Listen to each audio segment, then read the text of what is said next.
जय सिया राम। इस वक्त हमारे सामने उपस्थित हैं आचार्य सुरसेन ब्रिजवासी जी, जो कि श्रीमद् भागवत कथा राम कथा आचार्य हैं और सुंदरकांड की चर्चा कर रहे हैं। लेकिन सुंदरकांड की शुरुआत, उसकी भूमिका जहाँ से बन रही है, पहले उसकी चर्चा हो रही है। पिछली कड़ी में आपने बताया था कि जामवंत जी हनुमान जी को संबोधित करते हुए कहते हैं कि संसार में ऐसा कोई भी कार्य नहीं है जो आप ना कर सकते हो हनुमान जी, और उसके बाद हनुमान जी पर्वत स्वरूप धारण करते हैं। जी। आगे की कड़ी में अभी क्या बता जी, जब हनुमान जी महाराज पर्वत स्वरूप में प्रकट हो गए तो अब उनके स्वरूप का वर्णन कर रहे हैं कि उन दिख कैसे रहे, उनका स्वरूप कैसा हो गया है। तो वहां वर्णन आता है, कनक बरन तन तेज विराजा और मानव अपर गिरन कर राजा। उनका जो वर्ण है वो कनक है, क्योंकि अतुलित बल धामम हेम शैलाबदेहम, हेम स्वर्ण को कहा जाता है, कनक माने स्वर्ण, स्वर्ण के समान उनका स्वरूप है, सुनहरा।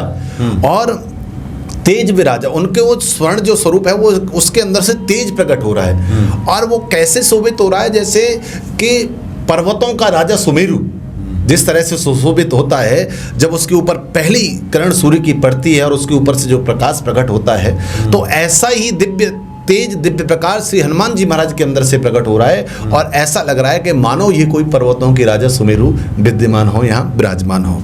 दूसरा, जब हनुमान जी महाराज स्वरूप में प्रकट हो गए तो वो पराक्रम किस तरह से प्रकट कर रहे हैं, वो कह रहे हैं कि सिंहनाद कर 12 और लीलह नागहों जल निधि खारा। हनुमान जी महाराज बार बार सिंहनाद कर रहे हैं, और सिंहनाद जब कर रहे हैं तो सिंहनाद में श्री राम जी के गुण का गान कर रहे हैं, उनके नाम को गा रहे हैं, जय सिया राम, जय श्री राम, जो भी मतलब जिससे उन्हें और ऊर्जा मिल रही है। बार बार सिंहनाद, सिंह जैसा नाद है, जो भी शब्द बोल रहे हैं गर्जना स्वरूप है और उसमें एक पराक्रम झलक रहा है। इससे यह विदित होता है कि जब भी हम कोई कार्य करने जाएं तो हमें उस स्वरूप के अंदर आना चाहिए। भक्ति करने जा रहे हैं तो भक्ति के स्वरूप में आना चाहिए। किसी अपने कार्य को सिद्ध करने के लिए जा रहे हैं तो जिस क्रिया से वो कार्य सिद्ध होगा उस क्रिया में हमें परिणित हो जाना चाहिए, उस क्रिया के स्वरूप में हमें प्रवेश कर जाना चाहिए। क्योंकि जब तक जिस कार्य को आप करने जा रहे हैं उसमें तन्मय नहीं होंगे, उसमें खोएंगे नहीं, तब तक कार्य आपका सफल होगा नहीं। तो हनुमान जी महाराज उसी प्रकार का सिंहनाद कर रहे हैं, क्योंकि आज उन्हें वो पराक्रम का कार्य करना है। तो ऐसा बात करके दूसरा वो कह रहे हैं कि लीला नागौ जलनिधि खारा। ये खारा जो समुद्र है, इसको तो खेल खेल में ही चुटकी बजाते हुए मैं लाग जाऊंगा। जब इस तरह का आपका आत्मविश्वास होता है किसी कार्य को करने के लिए, तो आप उस कार्य को कर पाते हैं। इसका भावार्थ ये है कि हमें अपने जीवन में से यह सीखना चाहिए कि हनुमान जी महाराज हमें जब ये सिखाते हैं कि जब हम कोई कार्य करते हैं तो हमें उस लेवल तक पहुंच जाना चाहिए कि वो कार्य हमें छोटा लगने लगे। हम विद्यार्थी हैं, हम किसी परीक्षा के लिए जा रहे हैं, तो हमारी तैयारी इस लेवल की होनी चाहिए कि जो परीक्षा है वो हमें ऐसी लगनी चाहिए, नहीं ये तो बाएं हाथ का मेरा काम है, चुटकी बजाते हो जाएगा। जब हम अपने किसी सांसारिक कार्य के लिए जा रहे हैं तो हमारी तैयारी इतनी प्रबल होना चाहिए कि हमें वो कठिन नहीं लगना चाहिए। हमें सीखने की हनुमान जी से इसमें यह आवश्यकता है कि जिस दिन हमें जिस काम को करने के लिए वो कठिन लगने लगेगा तो कार्य होगा नहीं। आप अपने आप को इतना तैयार करिए, अपने आप के अंदर से इतनी मेहनत करिए कि आपको वो कार्य छोटा लगने लगे, तो उसमें आपकी गलती होने के चांस समाप्त हो जाते हैं। जब आप उसको कठिन मांगते हैं, उससे भयभीत होते हैं, जहाँ गलती नहीं होनी चाहिए दबाव में आकर के वहाँ वो गलती आप कर देते हैं। जैसे बहुत सारे बच्चों को हम सुनते हैं कि जी याद तो सब कुछ था, लेकिन पेपर जब हाथ में आया तो मैं भयभीत हो गया और उसे कर नहीं पाया, बाद में मैंने घर आके किया तो पूरा पेपर सही सॉल्व किया। तो वो जो एक दबाव है, वो जो एक तनाव है, वो नहीं आना चाहिए। हनुमान जी महाराज कह रहे हैं कि आपका जो उद्देश्य है ना, जो आपका टारगेट है समुद्र पार करना, इसी तरह से आपका जो टारगेट है वो आपको छोटा लगना चाहिए। आप उस तरह की अपनी तैयारी करिए। अच्छा आचार्य जी, यहाँ चूँकि आपकी चर्चा सुनने के बाद मुझे थोड़ा स्मरण आ रहा था, इसलिए हमने कहा कि आपसे चर्चा हो जाए। चूँकि यहाँ पे गोस्वामी जी ने बहुत महत्वपूर्ण बातें ये कही हैं कि हनुमान जी अब तक शांत बैठे थे, लेकिन जब राम कार्य करने की बारी आई, जब बताया गया कि आपका अवतरण राम जी के कार्य के लिए हुआ है, तब उनके जो शारीरिक लक्षण है इस प्रकार का दिखने लगा। जी जी। तो मुझे लग रहा था कि आज के संदर्भ में अगर इसको जोड़ के देखें, आज भी जो लोग राम जी के कार्य में लगे हैं, जैसे आप जैसे लोग जो राम जी की महिमा का गुणगान करते हैं, जी जी, हमने बहुत सारे साधु महात्माओं को देखा है कि जिनके मुख पे राम रहता है, जिनके सात्विक आचरण है, जो राम जी का कार्य है उसको करते हैं। हाँ, तात्पर्य ये कि जो मानव कल्याण में लगे हुए हैं, हाँ, अधर्मियों के खिलाफ लगे हुए हैं, उनके भीतर भी एक इस प्रकार का ओज प्रकट होता है, जो ओज की आपने बातें भी हनुमान जी के अंदर दिखाई देती हाँ, है। तो मुझे लगा कि आज भी जो लोग राम जी के कार्य में लगे हैं या जो लग जाता है, हाँ, उसके अंदर ये लक्षण आ जाता है। हाँ, बिल्कुल आ जाता है कि जैसे आपने देखा होगा, मैंने खुद ये अनुभव किया है कि जो साधारण लोग थे, मतलब जिनका ऑरा कुछ नहीं था, मतलब बिल्कुल साधारण दिखते थे, लेकिन जब वो इस तरह के कार्यों में निकले हैं तो एक उनकी प्रतिभा बनाई नहीं है, बन गई। क्योंकि ये तो कार्य ही ऐसा है, प्रभु का आगे इसमें वर्णन आएगा, जिम अमोघ रघुपति करवाना, यही भांति चले हो हनुमाना। तो राम का कार्य तो ऐसा है कि जब आप उसमें जुड़ जाते हैं ना, तो फिर आपका अस्तित्व तो नहीं बचता है, उसमें अस्तित्व तो फिर प्रभु का कार्य करने लगता है, क्योंकि आप अपने कार्य के लिए नहीं जा रहे और स्वार्थ के लिए नहीं जा रहे। बड़ा फर्क होता है, एक अपने स्वार्थ के लिए आप कोई कार्य करिए और एक जगत कल्याण की भावना से करिए। जहाँ जगत कल्याण की भावना जुड़ जाती है तो वहाँ आपको वो शक्तियाँ अपने आप आपको प्रभावित करने लगती हैं, प्रेरित करने लगती हैं और आप उस मार्ग पर आगे बढ़ जाते हैं। जैसे बहुत सारे, जैसे आप देखिए, उसमें थे विश्व हिंदू परिषद में श्री अशोक सिंघल जी, एक साधारण परिवार से आने वाले व्यक्ति, और आपने देखिए आज उनकी मेहनत और उसका परिणाम देखिए कितना असाधारण कार्य हो रहा है। तो बहुत सारे नाम हैं, मैं लऊंगा तो लोगों को लगेगा कि वैसा हो रहा है, राजनीतिक बात कर, हाँ, राजनीतिक बात कर रहे हैं, लेकिन ये है कि जो लोग भी राम नाम का सुमिरन करते हैं, यानी कि जो राम के कार्य में, जैसे अभी भी हम लोग बात करते हैं, कहते हैं कि हनुमान जी तो राम जी के काज में लगे रहते हैं। तो राम जी का काज क्या है?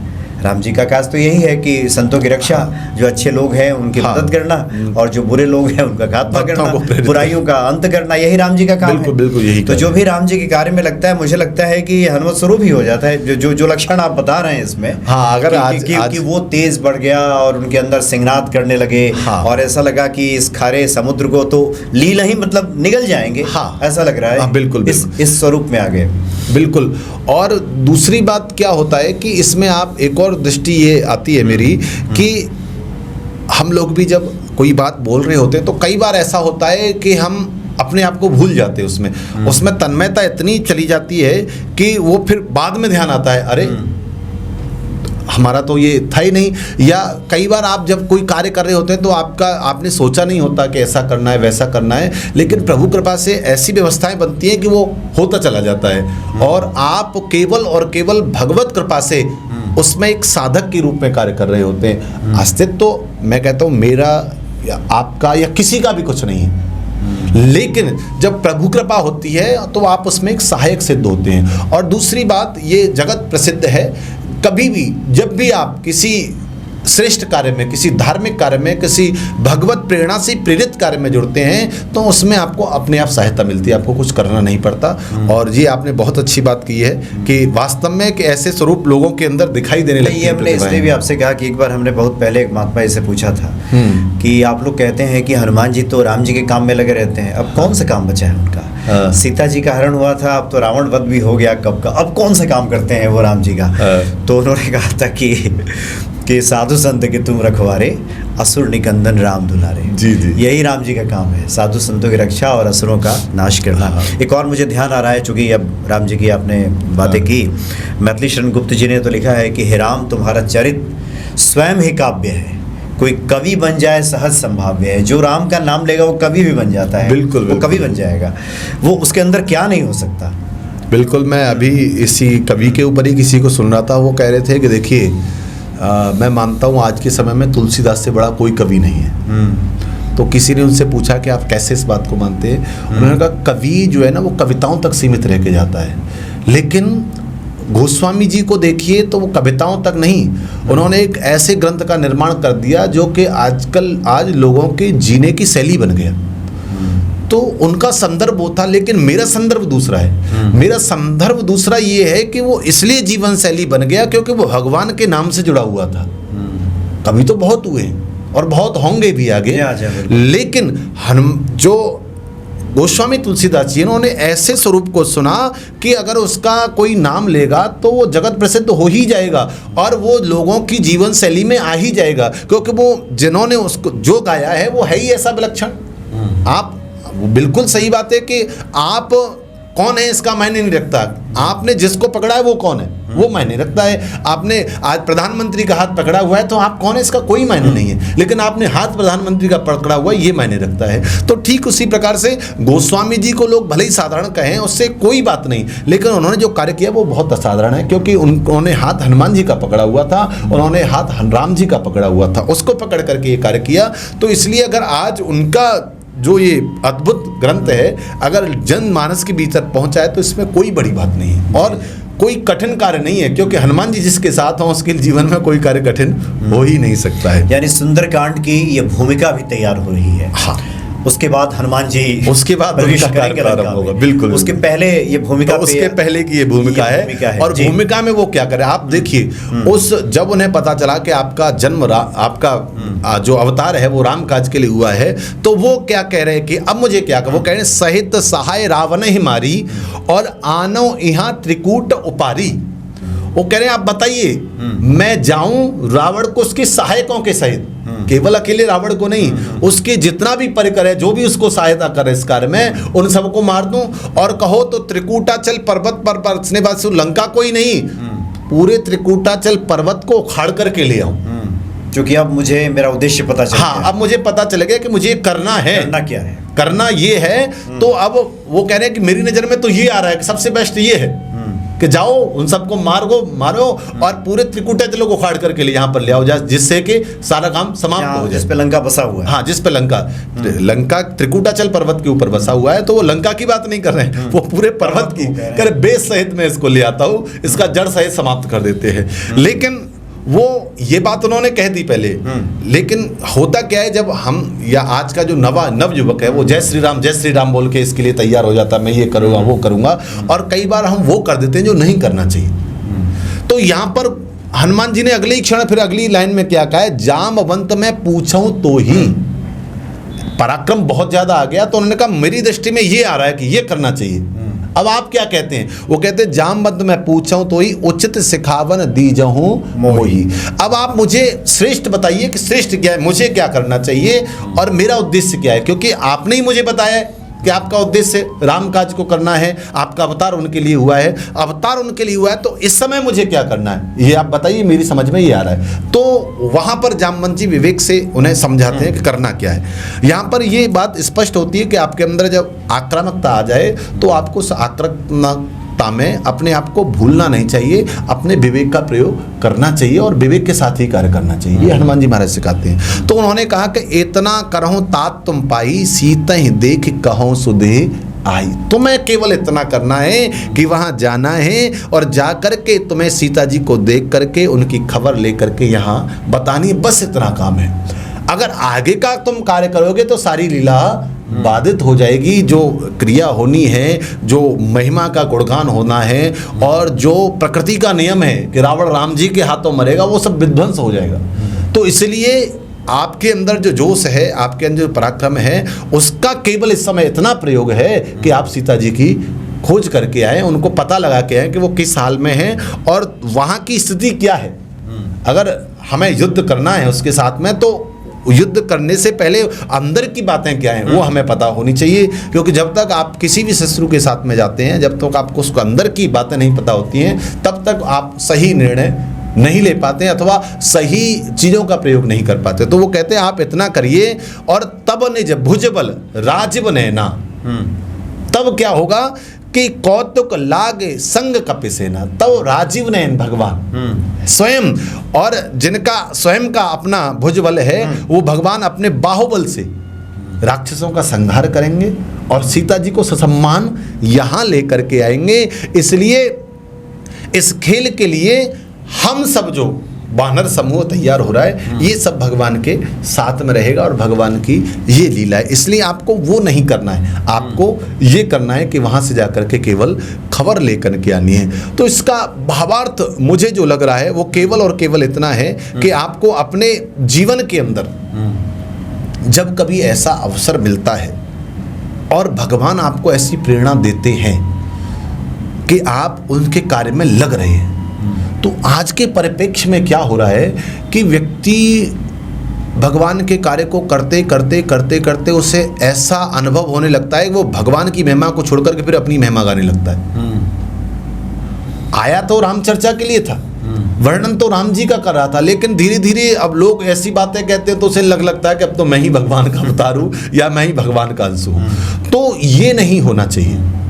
आप जिस कार्य के साथ में प्रारंभ हुए, आपका उद्देश्य नहीं जाना चाहिए, आप उसी उद्देश्य पर अड़िग रहने चाहिए। आप भगवत कार्य के लिए अगर आप अवतरित हुए हैं, अगर आप उनका सहयोग करने के लिए हैं, तो आप उन्हीं, हनुमान जी ने कभी नहीं कहा कि मैं भगवान हूँ। अपने मुख से हमने माना, लोगों ने माना, और उन्होंने वो सब कार्य भी किए और वो अवतार भी हैं, लेकिन कभी भी उन्होंने अपने मुख से ये नहीं कहा कि मैं भगवान हूँ। तो राम जी भी नहीं कहा। हाँ, राम जी ने, किसी ने भी नहीं कहा। जो भी जिसके अंदर है वो नहीं कहता। वो नहीं कहता वही है जिसके अंदर नहीं है। हाँ, वो जिसके अंदर है वो कभी नहीं कहता। कभी नहीं कहता। हाँ, तो दूसरी बात क्या है कि इसमें जब हमारे अंदर इस तरह की चीज़ें जुड़ती हैं तो व्यक्ति को अपने अंदर ये नहीं लाना चाहिए कि मैं नहीं अब तो भगवान मैं ही हूँ।